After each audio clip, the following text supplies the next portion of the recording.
Namaste, namaste. Welcome in everyone.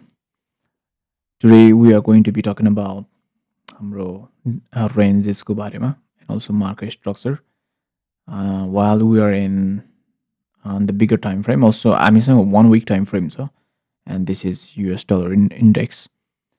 अब ठुलो time फ्रेमले चाहिँ अब हामीलाई धेरै सहयोग गर्न सक्छ to look at the structures अथवा big buyers or sellersहरू कुन जोनमा एक्टिभ बढी भएको छ त्यो हेर्नलाई चाहिँ एकदम हामीलाई चाहिँ फाइदाजनक हुन्छ बिग टाइम फ्रेममा not to don't go on big time frame to take trades. Okay, 5 minutes ma अथवा 1 minute ma अथवा 15 minute ma trade लिने हो भने it you don't need to go to big time frames because that's irrelevant.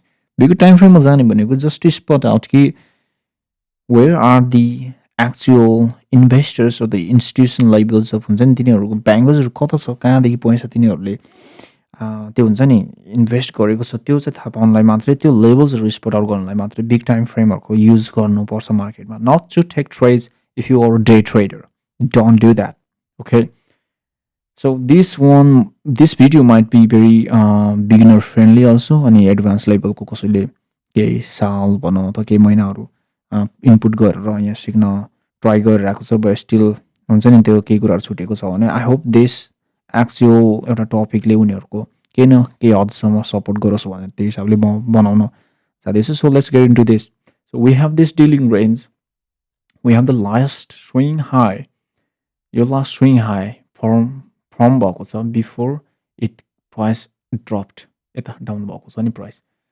यो down हुनु अगाडि यो swing high last swing high योभन्दा माथि छैन so that's why I'm taking this swing high as the top high for this range है यो selling रेन्जको कुरा गर्दा त्यो स्विङ हाईलाई मैले हेरिरहेको छु and also I look at this swing low because यो स्विङ लोलाई ब्रेक कहिले भएको छ त यहाँ भएको छ प्राइस त्यो बिचमा कन्सोलिडेट भएको छ लिटिल बिट अप डाउन भएको छ and then it goes up अनि यहाँबाट मात्रै किन सेल भयो यो यहाँबाट मात्रै किन सेल भयो why only at this level किन प्राइस सेल भएको किन वाइ हियर किन यहाँ भएन किन यहाँ भएन त भनेर त्यो क्युरियोसिटी हुनसक्छ so that's why we're talking about this dealing range यहाँ अब हामीसँग एउटा रेन्ज भयो एउटा यो रेन्जमा चाहिँ प्राइस डिल भइरहेको छ प्राइस एक्सन मुभ भइरहेको छ लट्स अफ फ्लक्चुएसन भएको छ so let me show you guys something here, okay? All right, just remove this. I have to remove this also. And I'm going to be using Glanbox here. Glanbox is very helpful to spot out the labels for premium or discount label or थाहा पाउन धेरै सहयोग गर्छ. You can also use Fibonacci होइन Fibonacci tool छ त्यहाँ for free. Just put those labels. कहाँ छ तपाईँहरूको 1 कता छ 50% इक्विलिब्रियम कता हो त्यो रेन्ज थाहा पाएर just put these labels 0 if you are in the selling mode just put 100 on the top and 0 to the bottom range ko hai that's how you should use this tool anyway when we are actually in this zone I mean यो जब यो delivery मा छ नि यो distribute action मा छ नि price we have this range we have this whole fucking range. So when price is below 0.5 भन्दा मुनि जब price छ it's a chance opportunity for a lot of buyers to involve into buying program until after price reaches up to premium अथवा 50% भन्दा माथि जबसम्म price पुग्दैन तबसम्म बायरहरूको लागि we have plenty of time बायरहरूलाई धेरै समय छ अझै बाई गर भनेर मार्केटले दिइरहेको छ ल त अझै अफर गरेको छ बायर घुस्छ अझै अफर गरेको छ बायर घुसिरहेको छ सो व्हेन इट रिचेज जब प्रिमियम पुगिसकेको छ त्यस बेला चाहिँ अब प्राइस एकदम सिम्पली भनौँ न मार्केटमै हाम्रो बजारमा जाँदाखेरि कुनै सामानको भाउ बढिसकेको सक्दा जब प्राइस एकदम हाइपमा पुगिसकेको छ आकाशै छुयो भन्छ नि होइन त्यति बेला जस्तै भनौँ न अहिले गोल्डको अहिले कस्तो छ मार्केटमा एकदम माथि जाँदा हामी धेरैहरूलाई त किन्ने मार्केटमा इन्भल्भ हुने चान्स नै हुँदैन नि पैसै हुँदैन कसरी किन्ने त so market offers more values हुन्छ नि अफर्स गर्छ डिस्काउन्ट गर्छ डिप डिस्काउन्ट गरिरहेको हुन्छ ल त पनि किन न त भनेर जबसम्म प्राइस एउटा सर्टेन प्रिमियम लेभल पुग्दैन अनि बेच्नको लागि फाइदा निकाल्नको लागि त्यो लेभल पुग्दैन तबसम्म अफर गरिरहेकै हुन्छ so this is a dealing range price gets through or trades through the 0.5 level. यहाँ जब 0.5 level क्रस गरिसकेको छ त्यसपछि this is a good opportunity to sell. महँगो भइसकेपछि जसले नि प्रफिट निकाल्नको त सेल त गर्नै पर्ने हुन्छ नि सामान.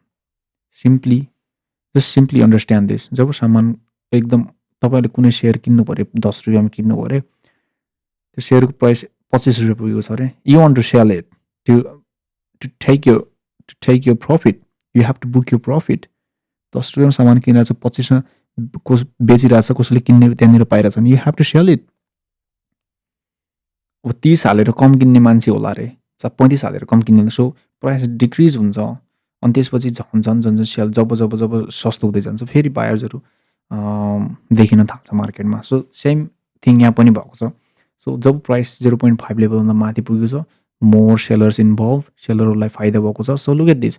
So many sellers. Look at this candle. This down candle is so aggressively coming toward these sides to take out the liquidity resting below these swing lows.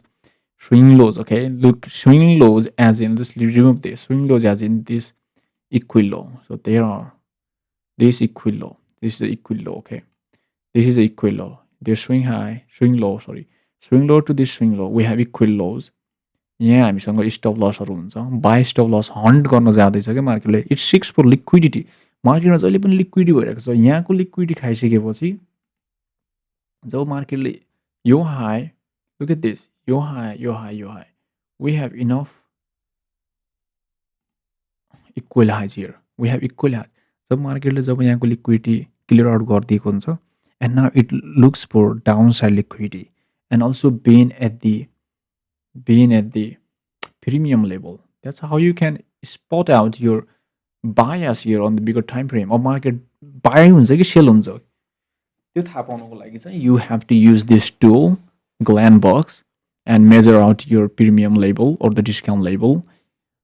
त्यो थाहा पाइसकेपछि it's gonna be much more हुन्छ नि एउटा धेरै helpful हुन जान्छ. त्यो price किन यहाँबाट मात्रै सेल भएको थियो. सो यो रेन्जबाट किन सेल भयो त. यहाँदेखि मात्रै किन सेल भयो त. किन डाउन आयो. यहाँदेखि किन माथि गइदिएन. यहाँदेखि नि प्राइस त माथि जानु पर्ने हो नि त हैन. किन यहीँदेखि मात्रै तल आउनु थियो. Well, let me go back into the bigger time frame and I'll show you guys something. So let's go back into 3 months. What's actually happening? Hold on. Just remember this है. यो टपलाई हामी चाहिँ यो वीकली हाईलाई चाहिँ अहिले हामी कुरा गर्दैछौँ. So just let's spot it out. किन यहाँबाट डाउन आयो भन्दाखेरि let's go back into 3 months. Let me show you something. All right. That is the यो चाहिँ थियो है हाम्रो यो. Look at this. हाम्रो यो जोनमा चाहिँ किन यहाँबाट डाउन आयो भन्दा if you guys look this up now. Before market dropped to this low and before market went this high कुन थियो हाम्रो सुरुको हाई यो थिएन. in 3 months को हिसाबले हामी just want to know कि प्राइस अब बाय हुने हो कि अब सेल हुने हो कि. just to know the direction. Let's just look at this again, guys. Just pay attention to this. Let's draw the line here. All right. We have our labels again. The same thing we did in weekly time frame. To understand your bias, this is the only thing you need to actually study or know. मेरो विचारले चाहिँ हैन. So when we had the first candle or the swing high before price was dropping to this level, यहाँ आउनु अगाडि we had this whole range. Again, we have the same range, right? So, sorry, I don't know what happened there. So we have the same range. Price goes up into the equilibrium, trades there, comes to this discount level. Discount मा आउँदा के हुन्छ फेरि we have more buyers. Only discount मा more buyers will get a chance to involve into the buy model. सस्तोमा पाइरहेछ जस्तो लाग्छ फेरि किन्छ. And then we also have more buyers here when price got below 0.5 level again, okay? So it goes up to where? To 75 above 0.5. So at this point, which was a weekly को swing high थियो, त्यो यो रेन्जको कुरा गर्दै थियो कि त्यो swing high is in 3 months it's a premium एकदम महँगो ठुलो टाइम फ्रेममा फर बिग इन्भेस्टर्स बिग ब्याङ्कर्सहरूको लागि एकदम फाइदा निकाल्ने ठाउँ सेल गर्ने उनीहरूको एकदम बेस्ट जोन हो that's why this price wants to sell off down to where to offer buyers a fair deal here. So deal fair deal कता कता हुन सक्छ त we have here equal lows. This might get cleared out very soon. So it could be a good label for हाम्रो बायरहरूको लागि घुस्ने chance and also we have a fair value gap here. So these could be the potential zones होइन 3 monthको आधारले price to reach to this level होइन so that's why you need bigger time frame to look out for the bigger pictures. Let's go back into weekly. That's why this price was not immediately but हुन्छ नि यो reasonable हुनु पर्यो किन sale हुँदैछ भने reasonable हुनुपर्छ त्यहाँनिर you need to have reasonable price action. So that's why I needed to show you guys this zone.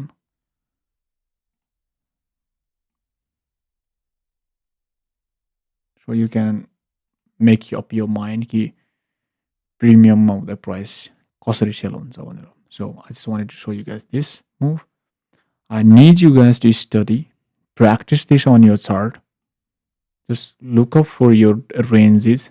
Just look up for your range, होइन buy range होस् कि अथवा sell range होस्. Look up to the range and try to gather out the information of this. हुन्छ नि जब माथि बस्छ त कसरी सेल हुन्छ कसरी लिक्विडिटी अर्न गर्छ इक्वल लो कसरी खान्छ अथवा could be fair value gaps है not only equal lows it could be fair value gaps or any swing lows like this could be any swing lows right it could be anything until it offers more buyers or sellers हरूलाई fair price फेरि घोस्नको लागि जबसम्म दिँदैन मार्केटले यस्तो function यस्तो character अथवा यस्तो स्ट्रक्चरहरू क्रिएट गरिरहेको हुन्छ